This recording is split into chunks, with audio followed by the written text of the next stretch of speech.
makan dulu. Oh, terima kasih Ibu.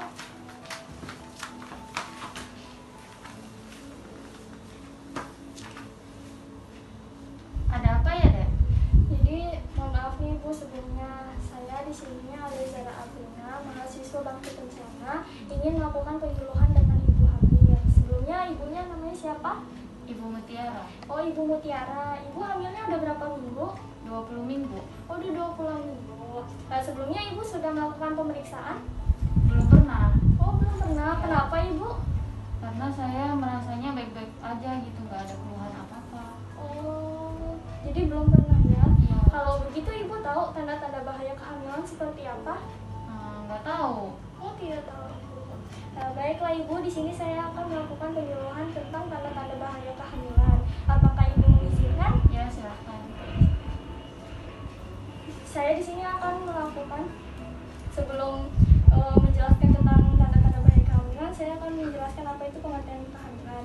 Apa itu kehamilan? Kehamilan adalah dimulai dari konsepsi sampai dengan lahirnya janin. Nah, lama kehamilan normal itu adalah 280 hari ya Ibu. Nah, apa itu tanda-tanda bahaya kehamilan? Tanda-tanda bahaya kehamilan adalah tanda-tanda yang mengidentifikasikan adanya bahaya selama kehamilan. Nah, apabila tidak terdeteksi atau tidak diketahui secara cepat, nah itu akan mengakibatkan kematian ibu. Nah, apa itu tanda-tanda bahaya kehamilan? Yaitu macam-macamnya, ada banyak ya Ibu. Yang pertama itu ada perdarahan pervagina. Nah, perdarahan pervagina pada masa awal kehamilan, ibu akan mengalami perdarahan yang sedikit atau spotting. Nah, di sekitar waktu pertama terlambat haid. Hal ini karena terjadinya implantasi. Pada waktu lalu dalam kehamilan, perdarahan ringan mungkin bertanda dari serviks yang rapuh. Nah, perdarahan vagina itu terbagi menjadi dua ya Ibu.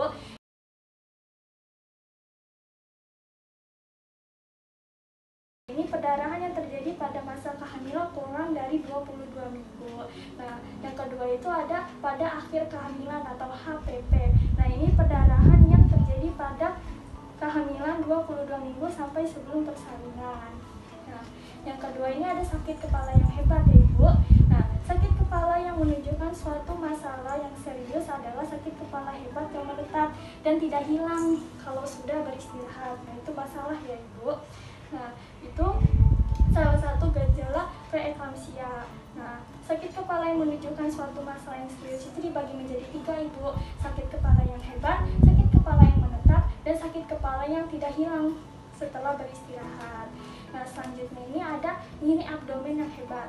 Nah, nyeri abdomen yang dimaksud merupakan nyeri perut yang hebat, menetap, dan tidak hilang setelah beristirahat.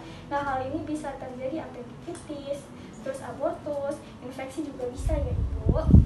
Nah, nyeri abdomen bagian bawah itu dapat bersifat, itu ada 4. Yang pertama itu ada nyeri kuat terus menerus dalam 3 bulan pertama. Terus yang kedua itu ada nyeri kuat yang denyut-denyut seperti kram pada 6 bulan pertama. Terus yang ketiga itu nyeri kuat terus menerus di akhir kehamilan. Dan yang terakhir itu ada nyeri perut berdenyut-denyut sekitar bulan ke-7 atau bulan ke-8. Nah, ini bisa berarti akan mengalami persalinan yang lebih cepat. Nah, yang keempat ini udah ini ya Ibu, gerakan janin berkurang. Nah, biasanya Ibu bisa merasakan janinnya itu sekitar bulan ke-5 atau bulan ke-6 ya Ibu. Nah, paling sedikit itu bayi bisa bergerak itu selama 3 kali itu dalam periode 3 jam. Nah, biasanya dihitungnya itu selama 24 jam. Nah, itu sebanyak 10 kali. Nah, Ibu bisa merasakan bayinya itu ketika berbaring, terus beristirahat. Nah, itu Ibu bisa merasakan gerakan janin Ibu ya. Ibu juga dengan makan yang baik, minum yang baik gitu kan. Nah, kalau misalkan Ibu banyak beraktivitas, itu beraktivitasnya seperti yang berat-berat, nah itu Ibu bisa merasakan gerakan janin Ibu. Nah, terus yang kelima itu ada ketuban pecah dini ya Ibu. Nah, keluar air ketuban sebelum waktunya dapat diidentifikasikan dengan keluarnya cairan mendadak seperti bau yang khas. Nah, itu penyebab terbesar persalinan prematur adalah ketuban pecah sebelum waktunya. Nah, selanjutnya ini ada hiperemesis gravidarum ya Ibu. Nah, hiperemesis gravidarum ini terdapat muntah yang terus-menerus yang menimbulkan gangguan kehidupan sehari-hari dan dehidrasi. Nah, gejala-gejalanya mual muntah ini seperti berat badannya menurun, terus nafsu makannya menurun, terus nyeri daerah epigastrium, terus tekanan darahnya ini menurun, terus nadinya meningkat, terus lidahnya kering, terus kelopak mata itu terlihat cekungnya Ibu. Nah, terus selanjutnya ada bengkak di wajah dan tangan. Nah, bengkak dapat menunjukkan adanya masalah serius jika muncul pada permukaan tangan dan wajah ya Ibu. Nah, ini kalau misalkan tidak hilang setelah istirahat ini berbahaya ya Ibu, karena ini juga bisa merupakan bertanda dari preeklamsia. Nah, selanjutnya ini adalah pandangan kabur. Nah, pandangan kabur ini karena pengaruh hormonal dalam kehamilan. Ketajaman visual Ibu dapat berubah. Nah, kalau perubahan kecil itu nggak apa-apa Ibu, itu normal. Masalah visual yang mengindikasikan keadaan yang mengancam jiwa adalah perubahan visual mendadak, yang misalnya itu pandangannya kabur atau berbayang atau berbintik-bintik. Nah, itu disertai dengan sakit kepala yang hebat. Nah, itu berbahaya ya Ibu. Nah, perubahan visual mendadak mungkin merupakan suatu tanda preeklamsia. Nah, selanjutnya itu ada demam tinggi. Nah, demam tinggi terutama yang diikuti dengan tubuh menggigil, terus seluruh tubuhnya itu sakit, terus kepala itu terasa pusing. Nah, itu berbahaya ya Ibu. Terus demam ini biasanya disebabkan oleh virus gigitan nyamuk seperti malaria sama DBD. Nah, kalau pengaruh malaria terhadap kehamilan itu yang pertama memecahkan darah merah sehingga menimbulkan anemia. Terus yang kedua ini infeksi plasenta dapat menghalangi pertukaran dan menyalurkan nutrisi ke janin. Dan yang ketiga ini panas badan tinggi itu merangsang terjadinya kontraksi rahim. Nah, akibat gangguan tersebut dapat terjadi keguguran, terus persalinan prematuritas. Nah, seperti itu. Selanjutnya itu ada anemia Ibu. Yang pertama itu ada anemia ringan. Anemia ringan itu 9-10 gram derajat. Terus kalau anemia sedang itu 7-8 gram persen. Dan yang terakhir itu ada anemia berat. Anemia berat itu kurang dari 7 gram persen.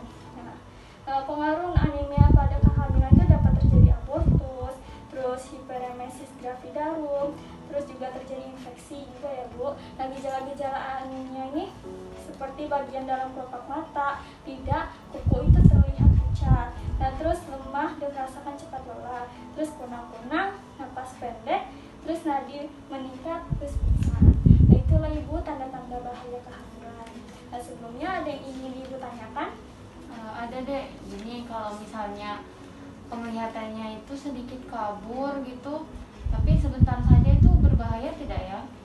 Kalau misalkan pandangannya kabur cuma kayak sekelebat doang itu normal sih Ibu. Cuman kalau yang berbahaya itu pandangan kabur itu kayak mendadak, terus lama, terus Ibu merasakan pusing banget. Nah, itu baru Bu bahaya.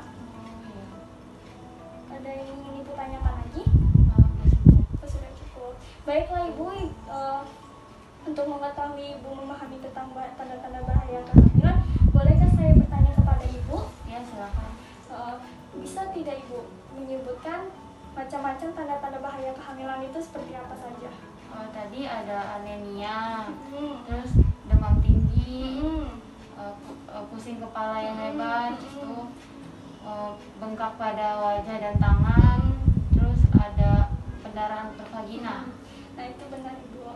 Nah, jadi dapat kita simpulkan ya Ibu, tanda-tanda bahaya kehamilan itu seperti yang Ibu sebutkan tadi. Nah, terus ada bengkak juga kan tadi yang Ibu sebutkan. Terus ada nyeri abdomen juga. Nah, sebelum tanda-tanda kehamilan itu terjadi, alangkah baiknya Ibu memeriksakan kehamilannya. Nah, itu juga penting buat Ibu. Nah, bagi kesehatan buat Ibu sama janinnya itu juga pentingnya Ibu. Baiklah Ibu, saya setelah melakukan penyuluhan tentang tanda-tanda bahaya kehamilan. Nah, saya akan memberikan leaflet kepada Ibu. Jika Ibu ingin membaca-baca lagi, bisa dibaca ini ya Ibu. Ya, terima kasih ya Dek. Oke, sama-sama. Nah, baiklah Ibu, makasih telah meluangkan waktunya ya Ibu. Semoga bermanfaat untuk Ibu. Maafkan juga kalau saya punya kesalahan tadi selama penyuluhan. Baiklah Ibu, saya izin permisi dulu ya Ibu. Ya. Assalamualaikum.